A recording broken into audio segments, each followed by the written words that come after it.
আমাদের যেটা আমার দোয়া করবেন, আমাদের কাজটা শুরু করে দেন, ইনশাল্লাহ আগামী দিনে ভালো ফল আমাদের আমি বই আনবো বলে আমাদের প্রত্যাশা আছে।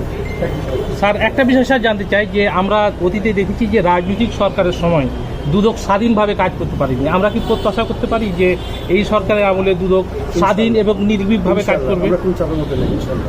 স্যার দায়িত্ব নেওয়ার সময় স্যার আপনাদের কি চ্যালেঞ্জ মনে হচ্ছে, যে কি চ্যালেঞ্জ মুখোমুখি হতে হবে? ওইটুকু চ্যালেঞ্জের সময় তারাই নিয়ে এখন আমরা স্যার আমাদের একটু একটা স্পেসিফিক জানা আছে।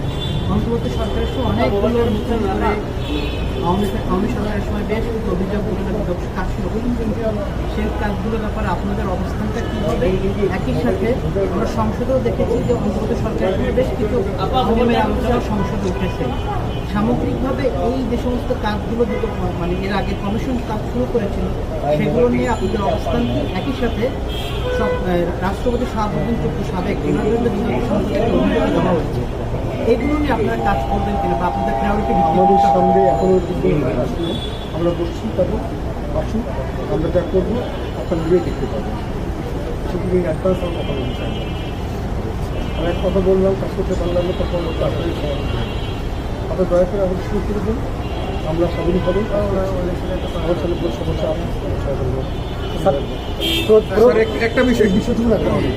স্যার একটু স্যার আর একটু সময় অনেক সময় থেকে আপনাদের স্যার, সেটা হচ্ছে স্যার দুর্নীতি দমন কমিশন যে কাজগুলো করে নিশ্চয়ই আপনার আগে থেকে তো দেখেন স্যার। আপনি যেটা বলেছেন যে আপনার সামনে ফাইলগুলো আসেনি, যে ফাইলগুলো রয়েছে গত ক্ষমতাচ্যুত যে সরকারটা গিয়েছে তার অনেকগুলো ফাইল আপনাদের সামনে রয়েছে, যে মামলাগুলো হয়ে গেছে, চার্জশিট বাকি রয়েছে। ইভেন অনেকেই আপনাদের মামলার আসামি বাইরে পালানো আছে, তাদের ফেরানোর জন্য আপনাদের উদ্যোগটা কী থাকবে? অনেকেই এর আগে উদ্যোগ নিয়েছেন, আপনাদের কমিশন কী করবে? সাথে চার্জশিটগুলো দ্রুত করবেন কিনা? এবং এই ক্ষমতাসীন সাবেক প্রধানমন্ত্রী শেখ হাসিনা তার কিন্তু আরও অনুসন্ধান চলমান হচ্ছে, এগুলো নিয়ে যদি এই ফাইলগুলো নিশ্চয়ই আপনাদের আমার সঙ্গে এখন পর্যন্ত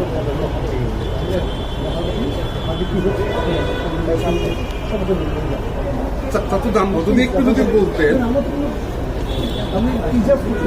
স্যার জনগণকে কোনো মেসেজ দেবেন কিনা স্যার? স্যার জনগণকে কোনো মেসেজ স্যার জনগণকে কোনো মেসেজ দেবেন কিনা? আপনি জনপ্রত্যাশার কথা বলেছেন, জনগণের প্রতি যদি একটু যদি বলতেন। অর্থ পাচার বাংলাদেশের বড় একটা আইডেন্টিটি জায়গা স্যার, আপনারা অর্থ পাচার রোধে বা যে পাচারগুলো হয়েছে ক্লিয়ারে তো নিশ্চয়ই কোনো একটা চিন্তা আপনার মধ্যে আছে স্যার। একটা প্ল্যান নিয়ে তো কাজ করতে হবে পাচারকারী স্যার।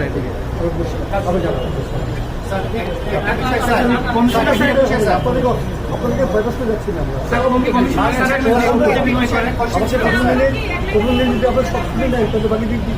স্যার দীর্ঘদিন আপনাদের সঙ্গে কাজ করবো একসঙ্গে স্যার, আমরা